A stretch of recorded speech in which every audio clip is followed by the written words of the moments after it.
Hello everybody. My name is Ziki, and I know it's been a super long time, but I'm ready to go back to making videos again. I'm gonna tell you guys what happened, but probably at the end of the video. I don't want to, make this too long of an intro, so let's just go back into our latest save game of Andromeda 6. We're continuing the journey, so last time the only thing I remember is that we romanced June and Calderon was ready to sacrifice himself to save all of us on the ship. So if you guys want to watch the previous episodes, there's going to be a link down there below. So I'm pretty sure you already know what's going on. So let's just continue. And we are asking, do you think they were there that night? The night that my family was killed? Yes, I'd say that they were, Calderon says. I'm sorry, Kiki, Ayame says. Silence stretches between us before Calderon sighs and rubs at the back of his neck with a hand. How's the redhead doing? I let out a breath, thankful for the change of subject, but also dreading what's coming next. Well, that's why I'm here. He needs a blood transfusion, and there's only one person on the ship who matches his blood type. No, you were not sticking a needle in me. No way, Ayame says. Aya backs away with her arms held in front of her, and I would chuckle at her reaction if I didn't have to deliver the next line instead. Actually, it's Calderon. What? No way in hell I'm giving blood to that traitor. And if you guys remember, Damon was actually the traitor, even though he's so hot. But unfortunately, he betrayed Calderon. So I have two options here, and it's starting a little bit on like a low note because it's kind of a dramatic moment. But I know that I have to make this decision. So I think the best thing would be, yes, he betrayed you, but maybe saving his life would be the most moral thing to do in this case. I'm not sure what exactly I would do in this situation. Obviously, if I was Calderon, I would probably have some reservations when it comes to giving my blood to someone who just betrayed me and who said that they were not on my side ever. Which I think is what happened previously. I'm not sure exactly what Damon did. I think he was just working with the guys who are trying to track us down. Not exactly sure on the details, but I'm gonna remember as the story goes by. So, what should I say? I could say please do it, or I can say I understand. I think I'm gonna say I understand. Even though Damon is someone that I actually kind of like, he's still not the best person, to be around. Oh no, wait, it wasn't Damon. It was Vex. Holy hell, it was Vex, it wasn't Damon. That's my bad, yeah. Vex is also, because Vex is the one that got shot. Because we were romancing June, and then we went out of the facility, and we got, yeah, Vex was the one who was shot because they kept calling Vex the redhead. I'm sorry guys, that's my bad. It's been a long time, okay? It's been like, how long has it been? Like almost a year or something? I don't know. But you know what? I'm gonna tell Calderon, look man, I understand it's not something that probably I would want to do either if I was in your situation, so I understand. I understand. I probably wouldn't do it either if I was in your shoes. You don't have any reason to help him. That's BS, Ayame says. I'm sorry, Kiki, but we helped you when we didn't even know you. How is this any different? Yeah, she's kind of right, to be honest. Are you forgetting what the bastard did? He tried to hunt us down and kill us all. Against his will. Oh, that's right, because Vex he was like brainwashed, wasn't he? I think that was the case, yeah. So Calderon falls silent, and I can tell by the tightness of his jaw that he knows Aya is right. He takes in a deep breath, and I know he's given in when his shoulders sink and he pinches the bridge of his nose between his fingers. Fine, I'm going, he says. Aya, you know the plan. Get us where we need to go. Yes, Captain. Okay, so Calderon disappears from the bridge, and I turn to Aya right as she rounds the pilot's seat and slips into it. Now that that's taken care of, let's get down to business and defeat the Huns. Look alive, navigator, you're with me. How can I help? I need you to chart the course to the nearest space station. We won't make it to Tilarin without refueling first. Are we still being followed? The Chimeri ships fell back before we hit the edge of Orion's atmosphere. Their crafts are speedy, but they're small, hardly built for an interplanetary chase. Okay, so I take a seat at the navigation station. Navigation station, that sounds nice. And I pull up the screen using what I've been learning to bring up information on the space stations between us and Telaran. It says the closest station is called Chrono. Chrono? Krona? Oh, that's Chrono, okay. Ayama swears beneath her breath, and I can see this information is less than welcome. Is there anything else? I swipe across the screen, filtering through the names and distances of various way stations. There's another called the Uba terminal, though we'll be going out of our way to reach it. We can't go there, not unless we want to be cuffed on arrival. She takes a few seconds to think our options through, her fingers twirling through the ends of her hair. The people who run Chrono are shifty and they charge too much for, well, everything, but we'll be able to get in and out without a hitch as long as we keep our heads down.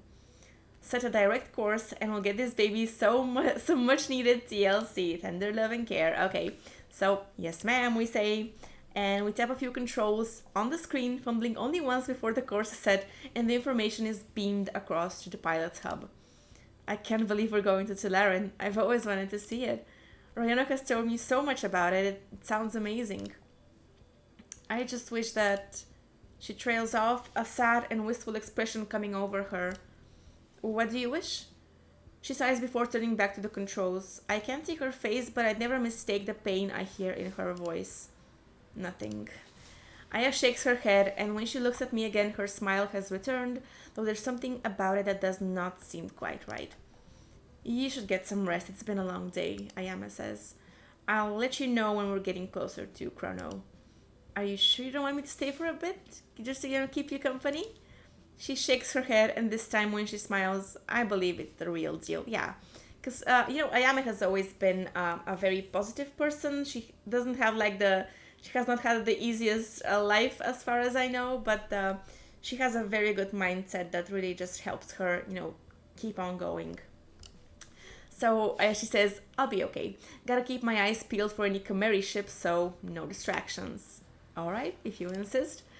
Okay, and I turn to go, but before I reach the door, Aya calls out to me again. Hey, Kiki? Yeah? You're doing a great job, Navigator. Oh, that's nice. I smile at her warmly. Thanks, Aya. Yeah, that's nice. She was always really appreciative of us. And she has a kind of no BS attitude that I really like. And that just goes to show what just happened with Calderon.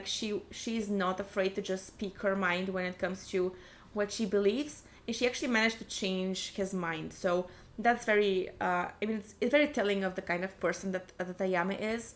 So I've always really liked her. As you guys know, I kind of was wondering whether I should romance her, but I kind of stuck to June because he's really pretty, let's face it. So I'm reluctant to leave her. There's something about her demeanor that's telling me she's not okay, but for now at least it seems she wants to be left alone, which understandable. All of the people on the Andromeda Six, because we're kind of new to this whole situation, but all of them were kind of betrayed, or at least that's how they feel, especially Calderon. So heading out into the corridor, I let myself drift away with my thoughts as I make my way to my room. So much has happened over the past 24 hours that I can hardly believe I have a moment to breathe at all. I think of June and his rampage back on Orion, how the facility had twisted him so deeply that he lost all control of himself. I can only imagine the shame he's feeling right now, and it pains me to think of it.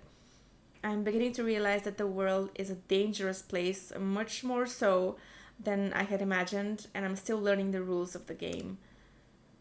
Footsteps up ahead drag me from my thoughts, and I look up to see a familiar face heading towards me. Who's it gonna be? Oh, it's June. Okay, June. My heart flutters like a little bird, suddenly remembering everything that happened between us on Orion, because we kissed, remember? Everything we said to each other. Just don't tell my boyfriend, okay? But I flirted with June. So he stops in front of me, his shoulders tight with hesitation as his mouth softly parts. Kiki, I've been looking for you. Oh? I just wanted to say I'm so sorry you had to see all that back at the facility. It's not something that I wanted any of you to witness. Oh, look. If I tell him you scared me, because that is one of the options, he's probably gonna feel like even worse than he does now, and I can tell he feels very, very bad about just what happened and everything that has been going on with him, his past, everything that he has went through, he has gone through. So I'm just gonna say I understand your reaction, and I think that's the most reasonable thing to say in this case. You don't have to apologize to me, June. That's what we say. I can only imagine how it felt for you to be back in that place. I can't say that I would have acted any differently. June shifts from side to side, clearing his throat before he speaks softly. You're not afraid of me? No, I'm not afraid of you. But all those people in the facility, the experiments, you destroy them so easily, like they were nothing. He drops his head, and I can see that he feels my horror in some deep, hollow place inside himself. I'm not sorry for ending their lives. You have to understand, Kiki. If I had let them live, they would have killed hundreds, thousands perhaps. But the bombs would have killed them. You could have left them to the explosions. Wouldn't that have been better than killing them with your own hands? I can see by the expression on his face that he's already thought this through, already grappled with the weight of his actions. I honestly don't think that he thought it through in the moment. He just has a little bit of hindsight now, or a lot of it, to just reflect on his actions and just... He knows that what he did could have been avoided, but at the same time, he was pretty justified, or at least he's trying to be, according to his own past, his own history, what happened to him.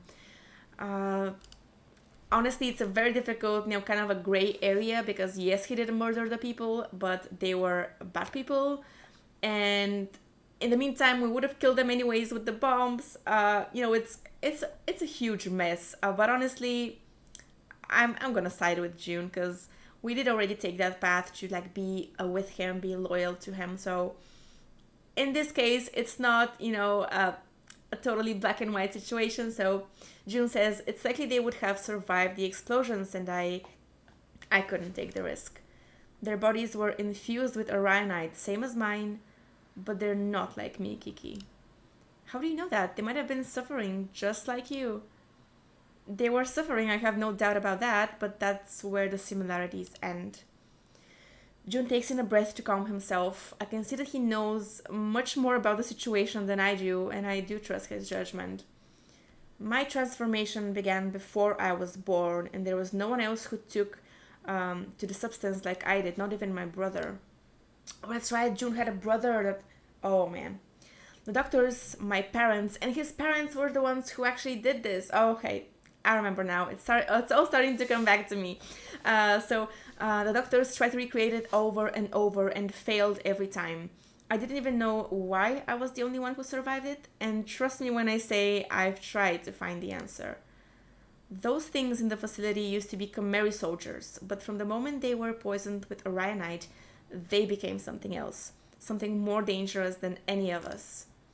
And the worst part is that they chose to do it, convinced that they would become some sort of superhero maybe. He lets out a small scoff, and shakes his head as though perplexed why anyone would willingly put themselves through that. I suppose I'm wondering the same thing. Before I joined the crew, I was lost. I tried to find others like me, convinced that if there was someone else out there who was moving on, who was living a life of their own, that maybe I had a chance. But there was no one, not a single soul. Every single subject that had been infused with Orionite past birth was dead. The older they were when the procedure was done, the more twisted they became, and the quicker it killed them. Killing those soldiers on Orion makes me a monster, I know that much. But I would do it again. If it was me back there, in their place... June falters, his emotions getting the better of him. I would wish someone would kill me too. No, June, don't say that! No! He's crying, I think. I think those are tears. Bro, don't be like that. I mean, I completely understand. I can imagine. I cannot, completely understand, but I can put myself kind of in his shoes. He's been through a lot of, bad stuff. So I mean, it's still sad that such a nice and kind person like June would feel that way. Like he wants to, just stop existing, which is what he said like just now. So I could either say you were protecting us, which would definitely console him a little bit, or I can say I'm still a little shaken up, which I guess would be also an honest answer. I don't think there's a wrong answer here, so I'm gonna say you were protecting us. I'm sorry that you had to go through all that. It sounds to me like you've protected the people of the system from a threat they didn't even know existed. If they did know, I bet they'd be grateful. I know that I am. June's eyes widen on me. I don't think he expected this kind of reaction, but he seems grateful for it all the same. Thank you for your kindness, Kiki. I can't say that I deserve it, but destroying that place has lifted a weight on me. Knowing that those experiments will never be replicated, that Zovac will never unleash those monsters on the world. It feels good. Really good. His eyes drift away from me, his voice going quiet when he speaks next. Nobody will ever have to go through that again. If that's the last thing I ever do in this world, it was worth it. I believe that you go on to do much more, June. I'm glad that this has brought you to the peace you deserve. We share a smile. Oh, look at him. And it occurs to me how nice it is to see June relieving himself of his burdens. That does not sound very, very wholesome, but okay. His gaze shifts to the window and to the vast expanse of space beyond the glass. I finally feel like I can look towards the future. I've been stuck in my nightmare of a past for far too long. It would be nice to focus on something else for once. I step up beside him, studying the void that stretches on and on between us and our next destination, and I think of my own future. That does sound nice. I feel it when June looks towards me, feel the hesitation that hangs between us before he speaks again. I've been thinking about that moment on Orion, about us, a lot since it happened. I can't stop from wondering if it's really something you want to be involved with me. It's what I want, June. Yeah, because we already made that decision, and he seems to be happy about it too. So I step forward to take his hands in mine, feeling the raised skin of his scars beneath my fingers. I'm sure there's still a lot we have to learn about each other, but I'm ready for this. I want to know it all. I'm glad to hear it, and I feel the same way. June rubs the back of his neck sheepishly. Anyway, I'd better head off and find the captain. One of the guns jammed when we were shooting at the Chimeri. We'll need to fix it as soon as we can, because we still might be being followed. So we're heading to a space station called Chrono. Can it be fixed there? Yeah, that would be perfect. We'll have to look around for a couple of small parts, but Bash will see it done. And then maybe you and I will get a chance to spend some time together. Yes, I'd like that. Alright, so we say our goodbyes, and as I carry on down the corridor, I hear June speaking into his communicator using the device to locate Calderon. At the thought of the captain, I wonder how the blood transfusion had gone with Vex. If the look of thunder on his face when he left the bridge is any indication, Rayona would have had her work cut out for her, yeah. I'm desperate for rest, but I decided to check in on them all once more before I do. Okay, so let's just check in on our little friends here, and we'll see how Calderon handled that whole situation. So when I step into the infirmary for the second time this evening, the chaos from earlier has dissipated. Oh, that's a good sign. So the room is quiet, the lights are dimmed. Rayona's Mr. Oh, yeah, the little thing that she had, is quietly running in the background, the scent of lavender and verbena hanging in the air. I spy Damon leaning back in Rayona's chair with his boots resting up on the desk in front of him. I shake my head, attempting to hold back a grin. Don't let Rayona catch you like that. He snorts at my teasing and turns, letting the chair fall forward as he sits up straight, his feet thumping on the floor. Never. I can hear the click of her boots from a mile away, so unless someone decides to go and be a tattletale, I'd say I'm safe. Where is she anyway, we ask.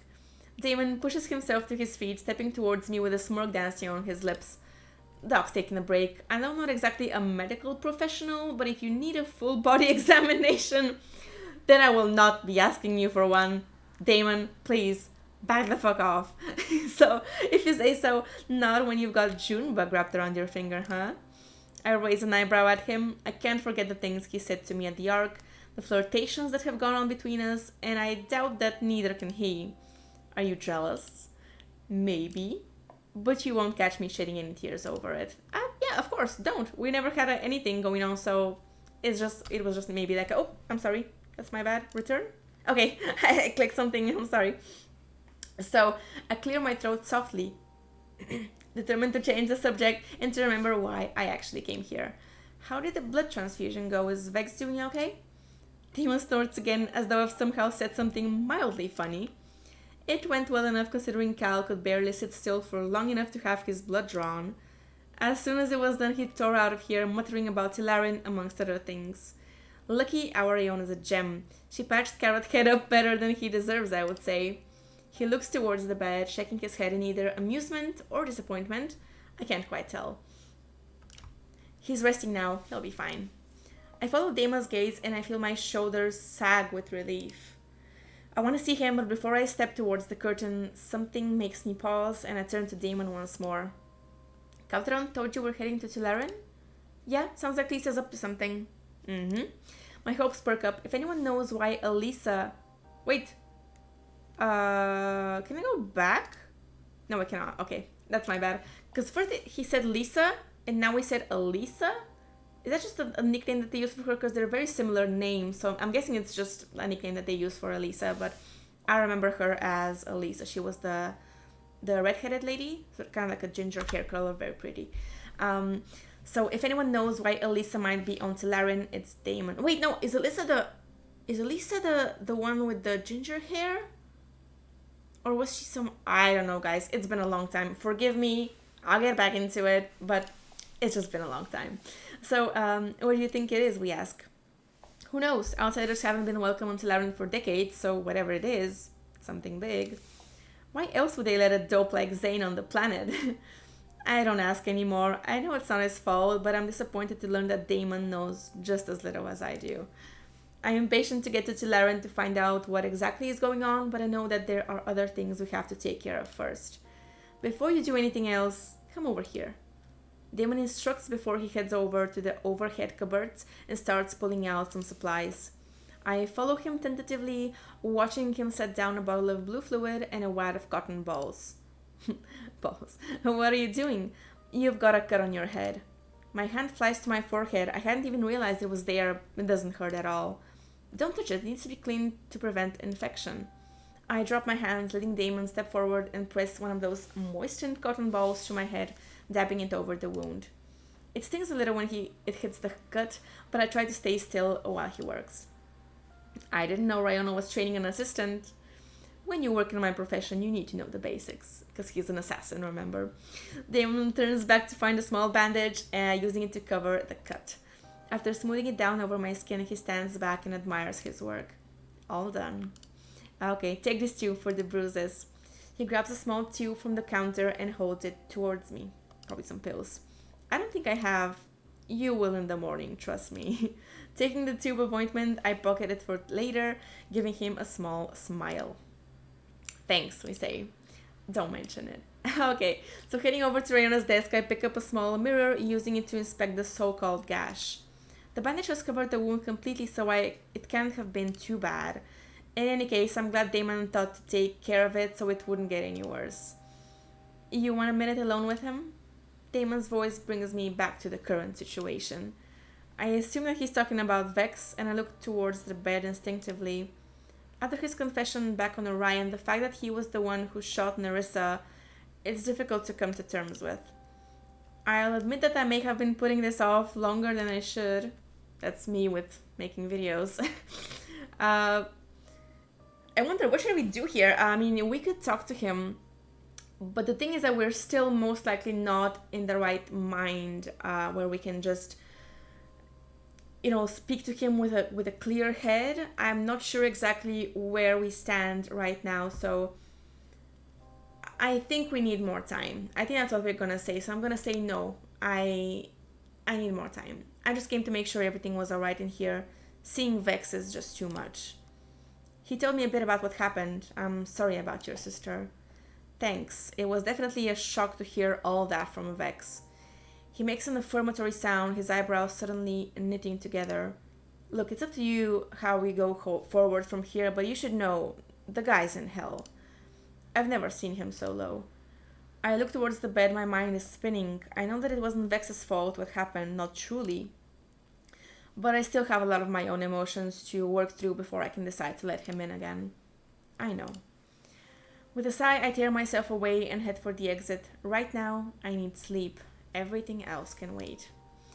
I think I'm going to follow Rayona's lead and get some rest. See you around, Princess, Damon says. Okay, so that's nice. So we did get a little bit not closure, it's not closure, but at least we're kind of more safe, or like safer than we were back on that planet. So the whole Orion facility, it was kind of an intense moment for all of us in the crew. So the thing is, I'm gonna end it here, but I first want to tell you guys a little bit, like I promised in the beginning of the video. I'm sorry that I haven't been making these videos. I genuinely do enjoy them. I really do.